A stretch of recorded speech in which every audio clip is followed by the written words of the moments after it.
Ito ang Presidential Broadcast Service. Radyo Pilipinas. Radyo Publiko ng Bagong Pilipinas para sa Bagong Pilipino.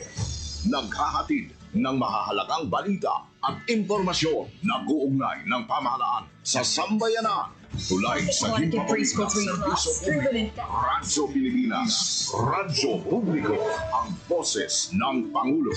Sa Iloilo, Radyo Pilipinas, 585 AM. Oras sa Radyo Pilipinas, alas 8:33 sa aga.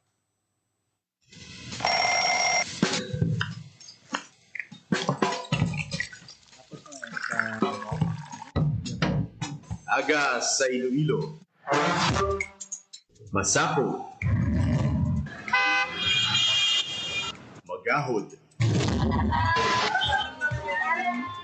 Mapagsik. Panibagong adlaw pagkatapos ng pahuway sang gabi antes.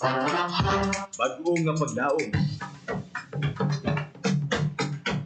Isa naman kapag lumakas sa matahong nga palaaputon.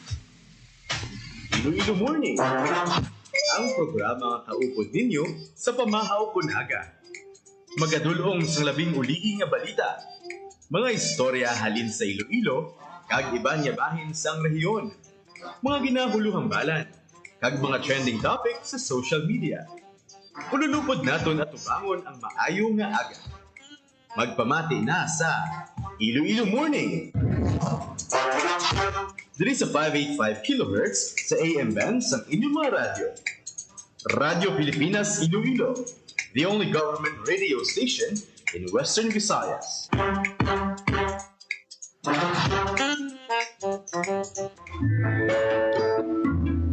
Mayong aga Pilipinas, good morning Western Visayas. Welcome sa Iloilo Morning Program. Adlaw na kita sa Martes, December 9, 2025. Good morning, Ems. Good morning, Jen, and good morning sa mga tagpalamatin naton nga nagatutok sa ilang nga radyo kag nagabantay sa Facebook Live. Nagalapit na gid ang Pasko, Jen. December 9 na kita, no? Kahapon, after sa nga ginakabig naton nga isa ka non-working holiday, Immaculate Conception, subong nga adlaw sang Martes, balik trabaho na, balik normal na ang mga estudyante naton kag mga empleyado naton sa opisina, no? Mabatsagan naton liwat ang paghugok sa nga trapiko sa pila ka mga areas. Kahapon na interview natin si ICT Team Mo Chief Darico Garbanzos kag ginpahayag niya nga starting subong nga semana mabatyagan ang Christmas rush, no? Ang aton nga mga kauturan, of course, ang pagpanghanda sa mga Christmas parties kag kung hindi kita magsala subong man nga semana ang katapusan nga klase sa iban nga mga bulutuan naton. May mga early na iya nga nga sirado na kung nagtakop ng ila siniya nga pag-klase subong nga semana kag kuan na lang seremonyal na lang ang mga Christmas parties ang pagpatigayon nun kag magatutok na sa bakasyon. Ti sa aton nga mga utoda siguro baklanay sang mga SPSP nila no, mga pangregalo subong mga sugod-sugod na ni no, mabatyagan naton sa aton siniya pila ka mga dalanon. Masako gani Jen, no, pag makita naton sa pila ka mga dalanon subong ang baklanay sa exchange gift, especially dito sa may area sa downtown area, pag libot-libot naton to kahapon ba ang mabakal subong balano kung ano gift wrappers, no, nga taga 20 pesos, 25 pesos, and syempre ang mga halampanganan, mga bayo, ang halin sa sagwa sa downtown area o kung sa palibot sa downtown area hasta sa sulod sa mga dalagkuan nga malls do halos tanan subong masako sa pagpamakal sa ilang exchange gift, no? Kay na gani may mga nakasabay kita nga mga estudyante nga daw nakapustura kag nakaporma kag nagabit-bit sang ilang exchange gift. So I'm sure, no, starting this week up to the end pagid of December, masako ang paghiwat sa nga tagsa ka Christmas parties halin sa mga eskwelahan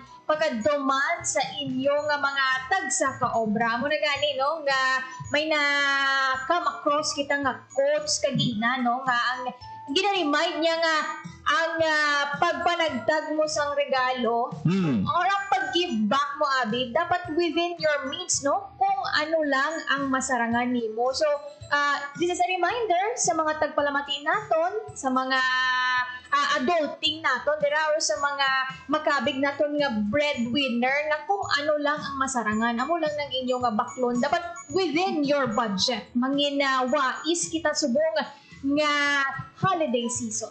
Daw nahidlaw man kita sa area sa downtown city proper. Daw mga 2 weeks na kita nga nakasaylo diri sa may Isat-U. Kaya makita din naton nga basta magsiling na gani nga Christmas season na ang downtown area daw kano gid lain ang hulag sa tawo kapag sit bala. Of course hindi madula ang traffic. Tika namin subong dira sa area sa downtown kay puro barato daya pangita kada exchange gift, costume sa Christmas party. Tanan ara na no malakat-lakat ka lang na sa mga major streets naton damo kagid sa mabakal da. Amo na ang ginahambal gid sa aton no nga ti dapat within sa aton nga budget hindi gid kita magpatama sa hindi ta masarangan ha. Sa pagpreparar naton sa Noche Buena amo na siling nila nga ti ang 500 pesos mo igobalay na sa Noche Buena. Of course lain-lain ang aton siniya nga ano nga mga reaksyon may kang tanan sina pero depende na ya sa imo sa gyapon kung paano mo i-budget ang imo siniya nga kwarta o kung mabato nimo may mga options kita no kag amo na siling naton dira sa may downtown city proper daw layo kay man diferensya kung magbakal ka sa sulod sang mall damo padaya mabakal sa 500 pesos mo.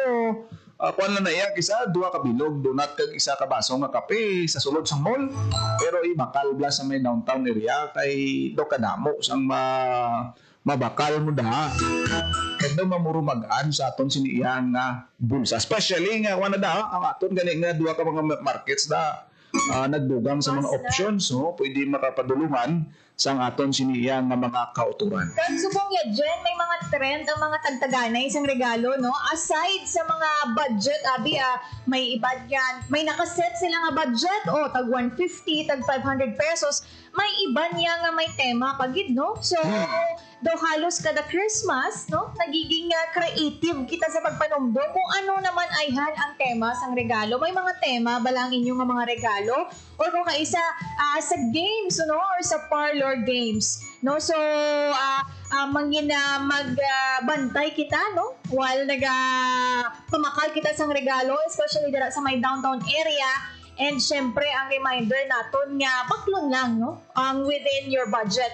And para sa mga listeners naton ang naga-budget manami gid nga ma-inspire no sa mga makabig naton bala Jen mga negosyante nga nag-umpisa man sa simple lang nga pagbaligyaanay no hasta nga nagdako kag daw kita man mismo ma-inspire nga magpamati sa ilang inspiring stories. Amo ina ang nangin kaundan sa selebrasyon sang 120 years sang chamber movement sa PCCI Iloilo kagabi dira sa may Iloilo Convention Center o kon ang Philippine Chamber of Commerce and Industry Iloilo nga nagsaulog sa ilang 120 years.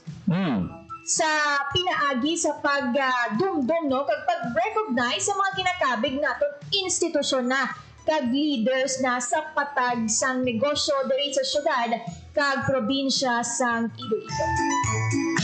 Mag 120 years ka na ya, but sulungon hindi na ya basta-basta lang. Namo ng ups and downs ang mga ilang ginatubang.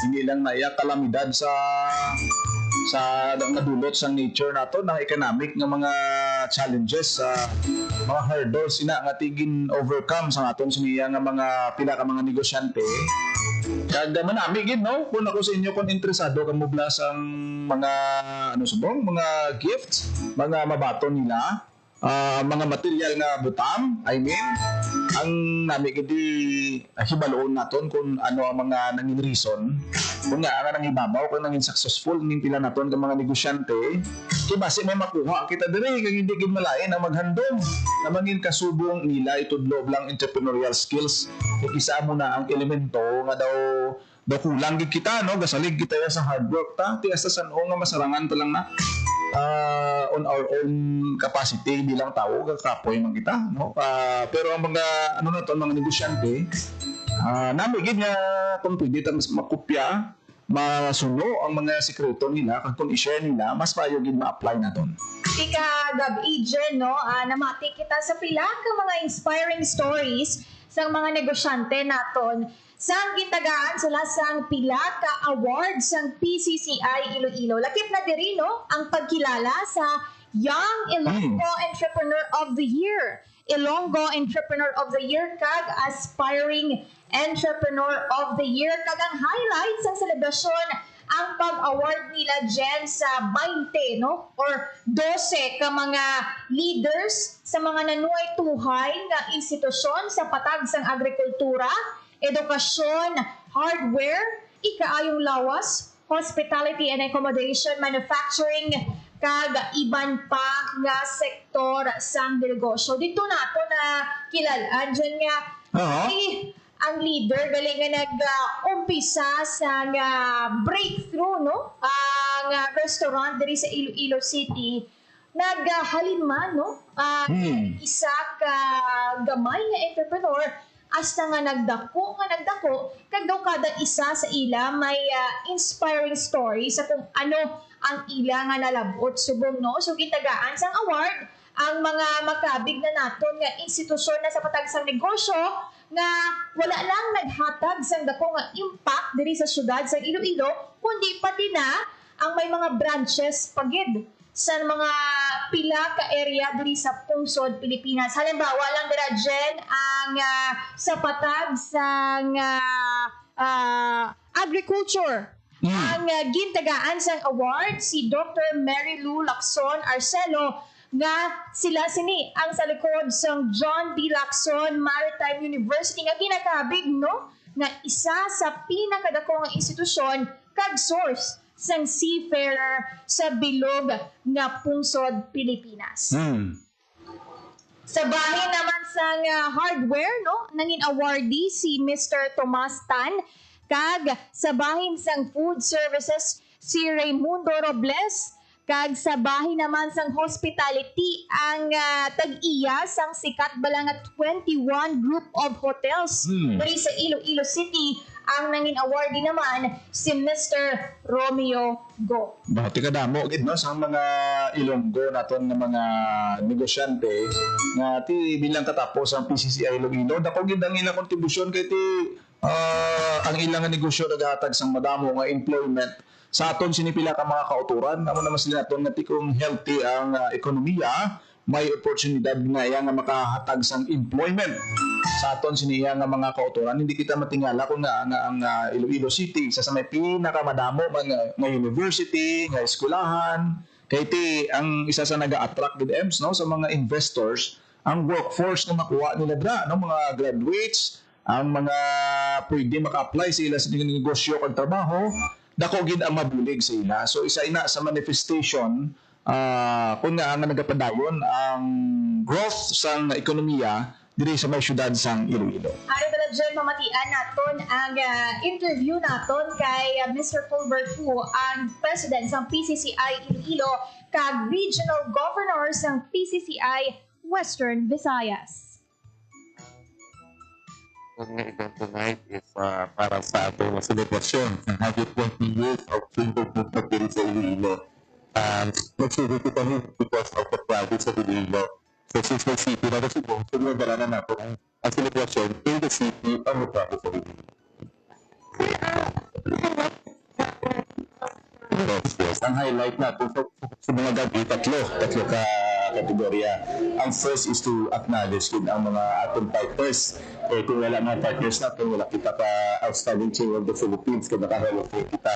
Number two, you acknowledge natin ang 12 who free captain of industry na Ilonggo gid.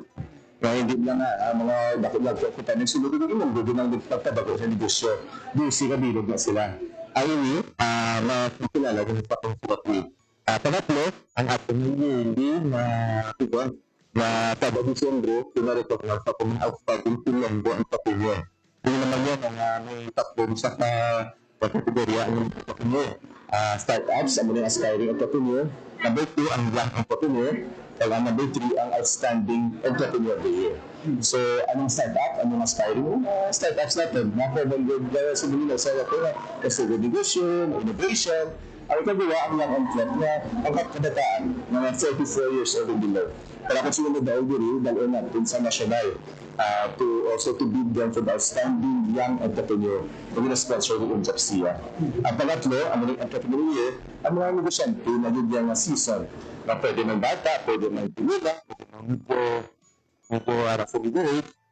Ulang negosyo is season na yun like battles, JB, possible kasi ang nabaukubong kasi isang nabaukubong ang taon natin. Select sila, sir. Sa mga hindi mga selection natin, adding to Fundos. Nabatian si Sir Fulbert Wu ang siyang presidente sang PCCI Iloilo. So kanami ilang ma-recognize ang aton sini mga sa likod sang mga madinalagon nga negosyo sa nagkalain-lain nga field. Kay tikuan gini sila gid ang sa likod sang sini nga mga economic activities nato na diri sa may bahin sang syudad sa Iloilo sa bilog na Western Visayas. Kag ang nagalook forward kita sang prosperous nga economic growth, especially nga ari kita sa transition from 2025 panog 2026 na naman. Alam gani na mention ni Mr. Fulbert Wu, Jen, no? Pero kahapon gin-highlight man kung ano ang mga awards nga nabaton sang PCCI Iloilo, no? In the past few years, kaglakip na tira, kag ginakabig na kita nga Hall of Famer bilang most business-friendly city, kag ang award man nga nabaton sang PCCI Iloilo nga Presidential Award, halin mismo kay Presidente Ferdinand Marcos Jr.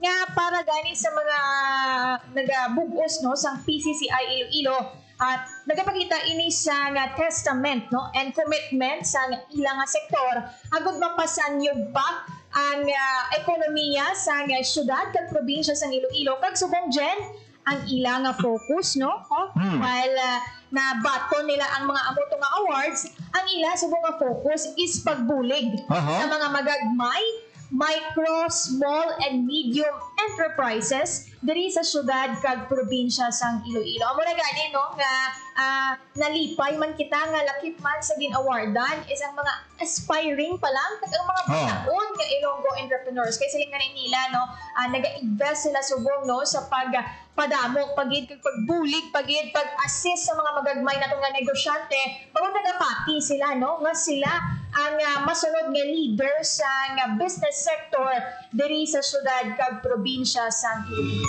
Manami gid ni nga vision sang PCCI Iloilo kay at least bala ang mga micro entrepreneurs naton mabuligan gid sila no nga mabatak kay ti bala naton nga sila season din nga mga negosyante tapos naka-cover kita one time no in partnership with DTI kag iban pa nga mga agencies ang government agencies, Department of Agriculture nga ang mga micro, small and medium enterprise entrepreneurs naton gina-link ini sila sa mga events nga gina-organize sa aton sini nga mga halimbawa na lang sa grupo sa PCCI Iloilo ang pag-gather sa mga raw materials, mga products bilang halin sa aton dili yang kaugalingon ng mga mangunguma naton, mga farmer organization para ngati ang ang pag-consume sa ilang mga produkto ma-utilize na halimbawa sa pagkaon sa mga prutas o tanon. May mga kasubong na sini nga mga naumpisahan na gagmay nga mga activities halimbawa na lang sa mga merkado lokal, promotion sa aton sini nga mga local products. importante gito no nga ma-sustain ini kon ang ginatan-aw sa aton sini nga sa perspective sa aton siniya nga business group, long term ang ginatan-aw nila diri, long term para sa employment kag sa pag-sustain sang activities regardless pa na iya kung anong matabo sa politika. No, ang nakita naton diri nga nami sundon sa aton sini nga business group is ang paano nila tan-awon 10 years from now, 20 years from now, 50 years from now, ang growth sa ekonomiya nga mo ginagahatag ka nag-generate sang employment sa aton siniya mga kauturan nga nagatrabaho. Tiyan mo nag-isa ang sa political perspective yun daan after 2 years, after pila ka tuig, kasubong sila, pero mga negosyante, long term ginaya, hamakon mo 120 years. So, dira ginatanaw-awon ang track record ng isa ka organization. Kung nag-exist ka mo for 120 years, namudamo na yung lessons, namudamo na nga struggles, na na-convert sa wisdom na sa kung paano isustenir ang pagnegosyo, damo, kag diri ay matunan.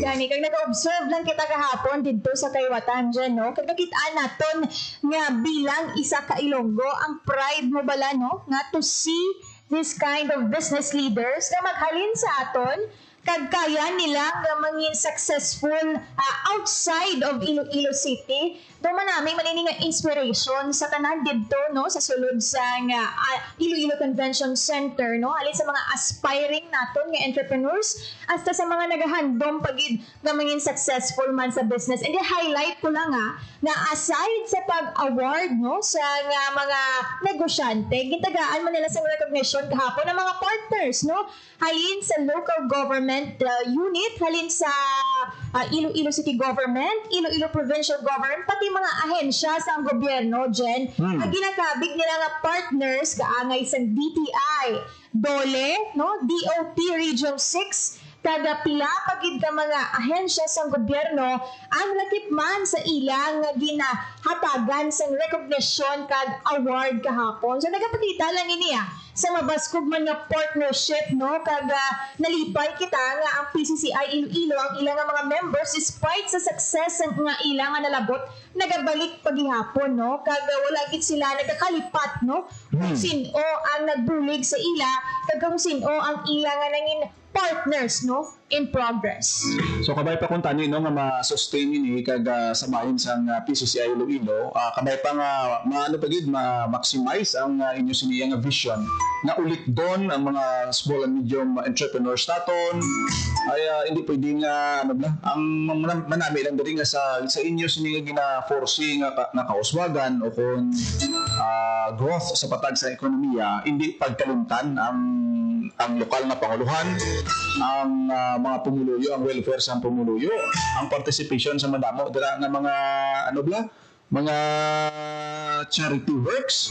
Paano ni sila mo ga-partner man ni sila mo, damo ni sila sa balangko, damo ni sila mga ginapang-donate sa mga pasyente, sa mga hospitals. Ang amo na aspect is part of business, hindi pwede nga ano lang hakot ka lang na sang ginansya mo, kundi part na iya kag nature sang inyong success kasi ang inyong vision ang pag-share, pagbalik sang inyo sinang mga sobra mo dabla no nga makadulig sa aton siniya nga mga pumuluyo. Kay kung wala ka sang heart sa charity works sa bahin sang dalag nga korporasyon, wala man nagyapon kag kalabanan sa mga negosyante bla nga successful ems gapati gid ako na silently ang iban sila sa ila damo sa mga ginabuligan.